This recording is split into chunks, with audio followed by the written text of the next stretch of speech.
Assalamualaikum warahmatullahi wabarakatuh, kelas 12 MIPA.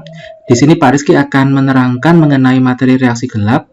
Jadi reaksi gelap atau kita sebut sebagai siklus Kelvin ya, itu adalah suatu tahapan akhir dari reaksi fotosintesis, di mana di sini akan terjadi proses yang namanya pembentukan karbohidrat atau glukosa. Oke, langsung saja ya. Nah, di sini ya, tahap siklus Kelvin ya. Kenapa disebut sebagai siklus? Karena tahapan dari proses reaksi gelap itu adalah membentuk yang namanya siklus. Dari apa yang dimulai, nanti akan diakhiri tepat di tempat yang sama, seperti itu. Jadi dari slide ini ya, bisa kita ambil informasi awal ya. Jadi yang pertama, pada tahapan siklus Kelvin ya, itu adalah pengikatan CO2 dan RuBB yang nanti akan dikatalisasi oleh yang namanya enzim Rubisco. Kemudian setelah dikatalisasi dan terbentuk yang namanya 6C ya, maka nanti akan dipecah menjadi 3 fosfogliserat atau kita bisa menyebutkan adalah PGA. Ya, atau kita nyebutnya adalah PGA. Kemudian dari PGA ini nanti akan terbentuk lagi satu bahan ya, atau satu zat kimia yang kita sebut sebagai 1,3 bifosfogliserat ya, bisa kita sebut sebagai BPG, bisa kita sebut sebagai DPG. Ya, DPG itu bisa seperti yang ada pada LKS. Kemudian di sini terjadi proses NADPH dioksidasi dan elektron yang ditransfer ke 1,3 bifosfogliserat memecah molekul dengan tereduksi menjadi gliseraldehid 3-fosfat. Jadi nanti akan terbentuk yang namanya G3P atau kita sebut bisa fosfogliseraldehid atau PGAL. Kemudian tahapan akhir dari reaksi ini ya adalah regenerasi RuBB. Nah, G3P nanti ya akan dikonversi menjadi RuBB melalui sebuah seri reaksi yang melibatkan fosforilasi molekul oleh ATP. Nah, di sini bisa dilihat ya, ini adalah penjelasan tentang reaksi gelap atau siklus Kelvin. Jadi, reaksi gelap itu terjadi dalam stroma ya, dalam stromanya kloroplas, kemudian terjadi pada siang hari karena reaksi terang dapat meregenerasi NADPH dan ATP yang digunakan dalam reduksi CO2 menjadi gula. Sebenarnya di sini bisa diluruskan ya, reaksi gelap itu juga bisa terjadi pada malam hari. Yang penting bahan dasar yaitu NADPH dan ATP itu sudah ada. Seperti itu ya. Jadi ini keterkaitannya. Nanti ada ATP, kemudian ada NADPH, kemudian nanti akan masuk ke dalam sistem, kemudian ada CO2 yang difiksasi ke dalam sistem akan menghasilkan gula. Nah, adapun untuk hasilnya ya, itu kan berupa gula. Nanti juga akan dilepaskan ADP dan NADP+. Seperti itu. Nah, baik kita mulai tahapannya ya. Jadi tahapan pada reaksi gelap itu ada 3. Yang pertama adalah fiksasi CO2 menjadi PGA, kemudian reduksi DPGA menjadi G3P atau PGAL, kemudian yang terakhir adalah regenerasi RuBB. Nah, diingat dalam reaksi fotosintesis itu kan bahan dasarnya itu kan adalah 6CO2 dan 6H2O. Nah, 6H2O itu tadi kan sudah terpakai pada tahapan reaksi terang. Nah, 6CO2 ini nanti akan digunakan pada tahapan ini, yaitu tahapan reaksi gelap. Adapun pada gambar yang tertera di atas ya, yang ada di depan kalian ini adalah gambar untuk 3C saja. Otomatis reaksi Kelvin ini berlangsung 2 kali. Seperti itu ya. Jadi untuk yang gambar ini adalah reaksinya berjalan 2 kali. Kita mulai dari tahapan yang disebut sebagai fiksasi ya. Jadi fiksasi itu adalah pengikatan. Kita lihat di sini ada yang namanya molekul kimia ya, atau zat kimia yang kita sebut sebagai RuBB atau ribulosa bifosfat dengan atom C ada 5. 1, 2, 3, 4, 5. Di mana ada 2 fosfat yang menempel pada atom C nomor 1 dan atom C nomor 5. Ini. Kemudian terjadi proses fiksasi ya, di mana ada 3C ya, akan dimasukkan ke dalam sistem. Nah, jumlah molekul RuBB-nya ada 3. Nah, otomatis 1C akan berikatan dengan 1 molekul RuBB. Ya, otomatis di sini akan terbentuk yang namanya 3 molekul fosfogliserat tadi. Ya, atau kita nyebutnya adalah fosfogliserat exit atau PGA. Nah, ini adalah fase yang kita sebut sebagai fiksasi atau pengikatan CO2. Kemudian di sini ya terjadi proses perubahan ya, di mana di sini akan diputus. Nah, membentuk yang namanya 3 fosfogliserat, di mana satu fosfogliserat itu hanya memiliki 3 atom C. Jadi 3 molekul intermediate ini nanti akan dipecah menjadi 2, di mana masing-masing dari molekulnya atau zat kimianya itu hanya membutuhkan 3 saja C-nya. Seperti itu ya. Jadi pengkalkulasian seperti ini. 3 dikali 6 itu kan sama dengan 18. Sama juga seperti 6 dikali 3 sama dengan 18. Nah, di sini juga terjadi proses pembagian pada fosfatnya. Jadi nanti 3C dengan 1 fosfat, 3C dengan 1 fosfat, membentuk yang namanya PGA ini. Nah, PGA ini sudah terbentuk. Kemudian ya, di sini PGA itu akan diubah menjadi 1,3 difosfogliserat atau 1,3 bifosfogliserat. Itu sama saja. Sama-sama 2. Berarti terjadi proses fosforilasi ya, di mana 1P akan masuk ke dalam sistem. Ini kan 6 ATP. Kemudian kan menjadi ADP. Berarti terjadi proses yang kita sebut sebagai proses fosforilasi. Nah, setelah terjadi fosforilasi, tadi kan atom fosfatnya hanya nempel di atom C nomor 3, namanya 3 PGA. Gitu ya. Kemudian karena dia ketambahan 1 fosfat itu nempelnya di atom C nomor 1. Jadinya namanya 1,3 bifosfogliserat. Kemudian dari 1,3 bifosfogliserat ini nanti akan terjadi proses yang namanya reduksi. Nah, ini reduksi. Ya, reduksi itu kan menerima H. Jadi ini yang menerima. Sistemnya itu menerima H. Nah, NADPH-nya mengalami oksidasi. Nggak boleh salah konsep. 1,3 bifosfogliserat membentuk G3P itu mengalami reduksi. Nah, NADPH-nya ya itu mengalami oksidasi. Dia melepas hanya yang menerima ini tadi. Ya, 1,3 bifosfogliserat. Nah, kemudian dari sini ya, setelah selesai 1,3 bifosfogliserat, terjadilah molekul atau membentuk molekul yang kita sebut sebagai G3P atau PGAL. G3P atau PGAL ini ya, kita lihat strukturnya, dia membentuk yang namanya 3C dan 1P. Nah, diketahui pula bahwa pada saat proses reduksi itu terjadi pelepasan 6 fosfat pada atom C nomor 1. Jadi kan tadi ada 1 atom fosfat nempel di atom C nomor 1, itu terlepas. Nah, terlepas. Atau kita sebutnya adalah defosforilasi. Nah, kemudian ya, setelah terjadi proses pelepasan P tadi, maka G3P atau kita sebut PGAL itu nanti akan terjadi simpangan.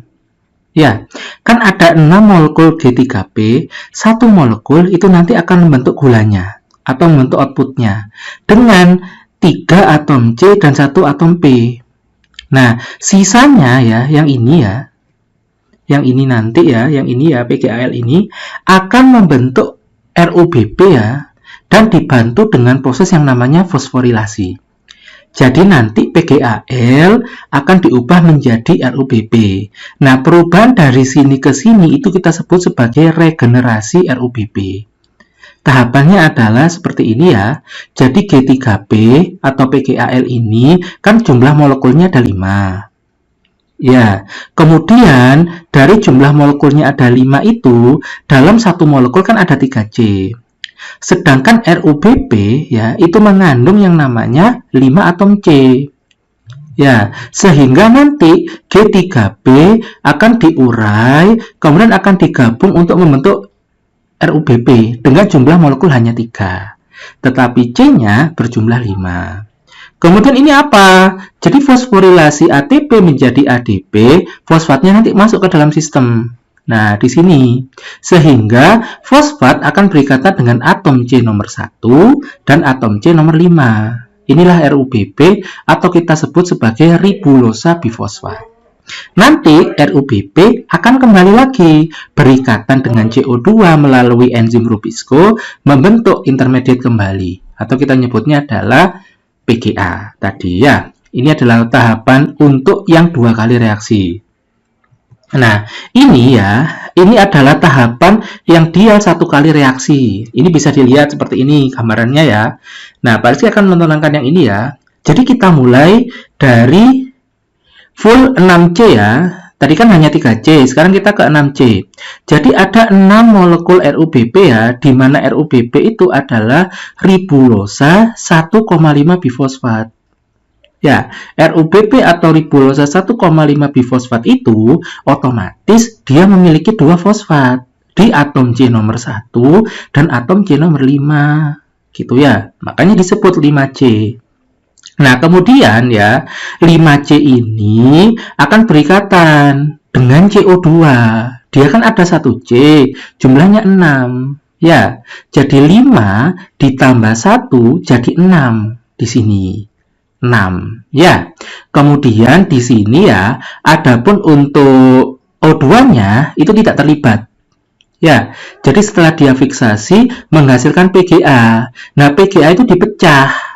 Masing-masingnya ada 6. Jadi ada 6 PGA, ada 6 PGA dengan atom C nomor 3 berikatan dengan 1 fosfat. Makanya disebut sebagai 3 fosfogliserat atau PGA.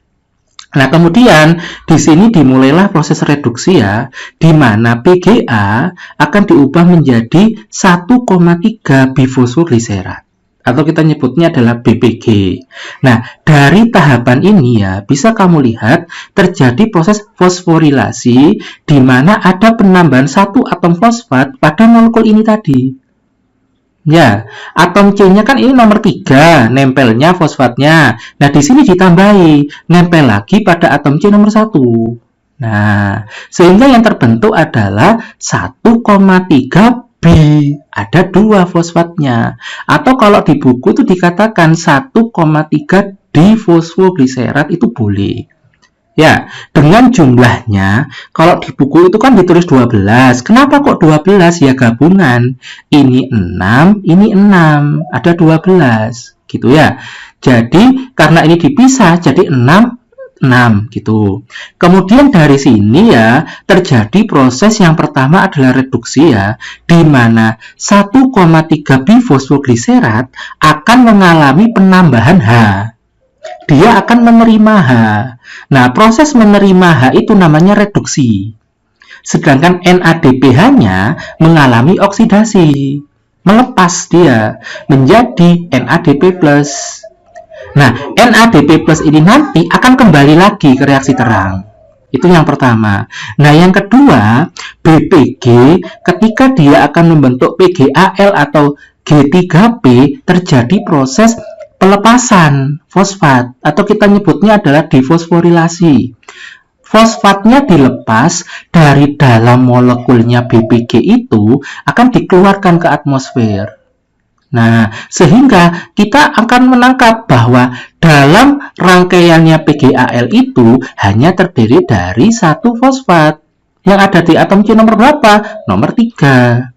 Loh Pak, kok bisa jadi 12? Ya, 6 ditambah 6 sama dengan 12.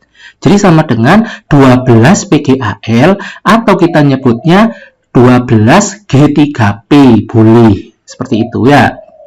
Kemudian yang selanjutnya ya, PGAL itu nanti akan dipecah menjadi 2. Kamu boleh menyebutkan proses sintesis, boleh enggak. Yang pasti ya, pada tahapan ini nanti ya, kalau pada yang sebelumnya itu kan 1 PGAL. Ya, 1 PGAL aja menghasilkan 3C. Nah, sekarang karena dia 2 PGAL berarti menghasilkan 6C. Terbentuklah yang namanya glukosa. Seperti itu. Nah, kemudian si PGAL yang 10 ini nanti ya akan dimasukkan ke sini. Nah, menjadi yang namanya molekul antara. Ini menjadi molekul antara. Nah, molekul antaranya itu adalah dihidroksiaseton fosfat. Jumlahnya 10. Nah, dihidroksiaseton fosfat ini nanti ya akan diubah menjadi yang namanya RUBP. Loh Pak, di sini molekulnya lo 10, C-nya itu ada 3, kok bisa di sini jadi 6? dikalkulasi ya. Kamu bayangkan ya, ini adalah suatu kantong kelereng ya, di mana permintaannya itu hanya 6 kantong kelereng dengan di dalamnya ada 5 kelerengnya. Nah, yang sudah disediakan ada 10 kantong kelereng dengan masing-masing kelereng di dalamnya cuma 3.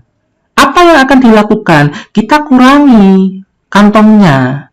Jadi kantongnya itu isinya diambil, kemudian yang jumlahnya 3 itu diisi masing-masing 2, 2, 2. 2, gitu ya. Sehingga kalau kita hitung 10 kali 3, 10 kantong kelereng dikali dengan 3 kelereng di dalamnya kan 30. Itu sama juga dengan kita menjumpai 6 kantong kelereng di dalamnya ada 5 kelereng. Sama jumlahnya. Nah, permintaan dari reaksi yang ini ya, yang reaksi gelap itu yang ini, yang RUBP ini.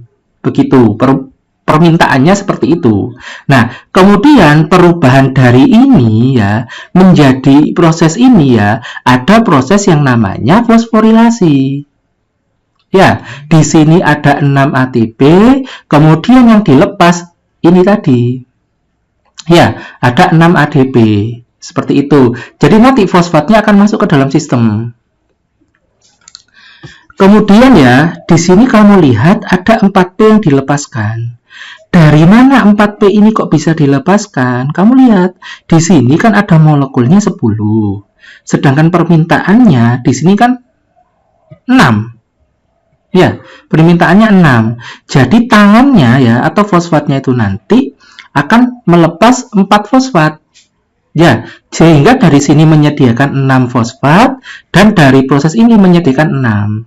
Sehingga RUBP itu akan terbentuk ribulosa 1,5 bifosfat. Jadi 4 fosfat itu kelebihan sehingga dia dilepaskan. Setelah itu terjadi lagi proses fiksasi di mana RUBP akan berikatan dengan CO2 kembali untuk membentuk PGA. Nah, seperti itu.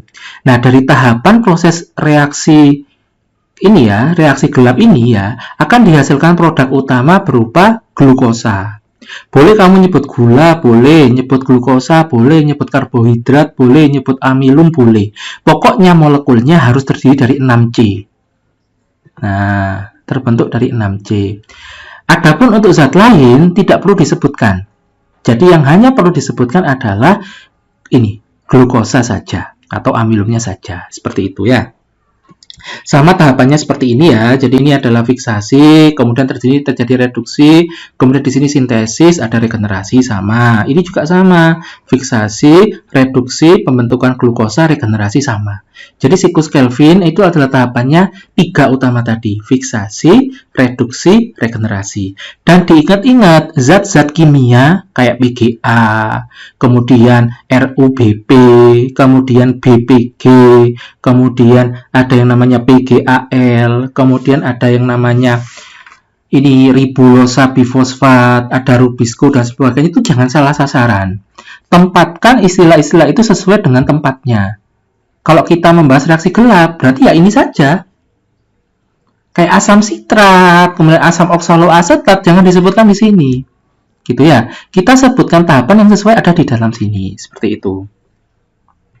Nah, ini adalah cuplikan ya, atau ini adalah kesimpulan dari tahapan reaksi gelap. Ini sama seperti yang di LKS ya.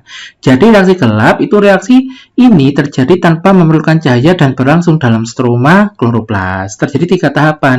Ada fiksasi, ada reduksi, ada regenerasi. Nah, fiksasi itu adalah proses pengikatan 6CO2 dengan ada 1C ini ya, kemudian berikatan dengan 6 RUBP di mana ada 5 atom C, dibantu oleh rubisco atau RUBP karboksilase membentuk 12 PGA, di mana molekul dalam 1 PGA itu ada C3. Jadi atomnya jumlahnya 3 dan 1 fosfat di sini. Nah, sedangkan ini ada 2 fosfat. Nah, kemudian 12 PGA yang terbentuk tadi ya akan mengalami proses yang namanya ini, fosforilasi. Ya, akan ditambahi yang namanya fosfat. Ya, kemudian terbentuklah yang namanya 12 DPGA atau kita nyebutnya adalah 12 difosfogliserat. Gitu ya di sini ya. Kemudian terjadi proses reduksi di mana 12 dPGA atau bisa disebut 12 BPG itu akan mengalami proses ini ya, reduksi ya, di mana nanti akan menerima H ke dalam sini, membentuk yang namanya 12 PgAl atau kita nyebut adalah fosfoglyceraldehyde. Nah, ini 12 fosfoglyceraldehyde itu adalah reduksinya. Terbentuk kan ya.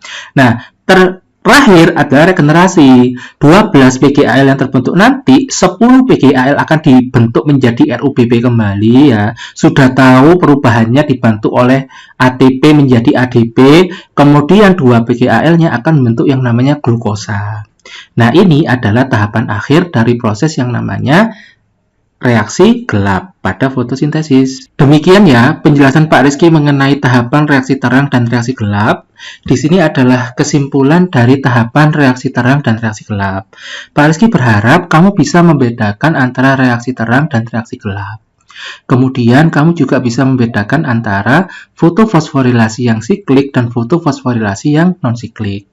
Adapun untuk pembeda dari tahapan fiksasi, kemudian reduksi dan regenerasi itu sudah sangat jelas sekali pembedanya ya. Jadi kalau pada tahapan reaksi terang ya, Pak Rizky akan menyimpulkan berdasarkan gambar yang ada di depan kalian ini.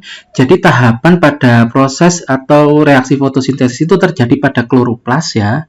Dimana kalau pada reaksi terang itu terjadi pada bagian dari grana. Ya, sedangkan kalau dia reaksi gelap atau Calvin cycle itu terjadi pada bagian stroma. Adapun untuk tahapan pada reaksi terang ya, itu ada dua. Diingat-ingat, yang pertama adalah fotofosforilasi yang non-siklik, kemudian ada fotofosforilasi yang siklik. Nah, di sini kita lihat ya, ada cahaya masuk ya, energi cahaya, kemudian diterima oleh yang namanya fotosistem 2. Atau kita nyebutnya P680. Nah, nanti ya, P680 ini nanti akan mengalami kekurangan elektron. Nah, untuk mengganti kekurangan elektron nanti akan diadakan proses yang namanya fotolisis H2O. Nah, elektronnya akan masuk ke dalam sistem. Seperti itu. Kemudian terjadi proses yang namanya elektron transport chain atau chemiosmosis, di mana nanti akan dihasilkan ATP. Kemudian dari situ juga akan dimasukkan kembali ke fotosistem 1 ya. Di fotosistem 1 kemudian akan diarahkan FD ke kanan, bukan ke kiri. Kalau ke kanan itu nanti akan menghasilkan yang namanya NADPH. Seperti itu ya. Kemudian juga menghasilkan yang namanya ATP di sini. Adapun untuk residu atau buangannya adalah berupa oksigen terbuang ya. Kemudian selanjutnya ATP dan NADPH ini akan dipakai sebagai bahan utama dalam proses reaksi gelap. Adapun pada tahap reaksi gelap ini bisa dilihat ya, dimulai dari tahapan fiksasi, di mana nanti RuBB ya, atau ribulosa bifosfat berikatan dengan CO2. Pengikatan ini namanya adalah fiksasi, membentuk 3 PGA ya, atau 3 fosfoglycerat. Nah, 3 PGA ini nanti ya akan diubah menjadi PgAl atau kita nyebutnya G3P. Terbentuklah salah satunya adalah pati atau amilum atau sukrosa atau asam amino atau asam lemak, terserah. Pokoknya dengan molekul-molekul yang dia itu seperti ini. Nah, kemudian nanti ya ada proses di mana G3P atau PgAl itu nanti akan diubah menjadi RuBB. Nah, di tahapan ini nanti akan pelepasan lagi. NADP plus juga dilepas, ADP juga dilepas. Tidak pada tahapan ini, tapi tahapan pada siklus ini ya, siklus Kelvin ini akan terjadi pelepasan NADP plus dan ADP. Seperti itu. Demikian penjelasan Pak Rizky mengenai reaksi terang dan reaksi gelap ya. Terima kasih. Wassalamualaikum warahmatullahi wabarakatuh.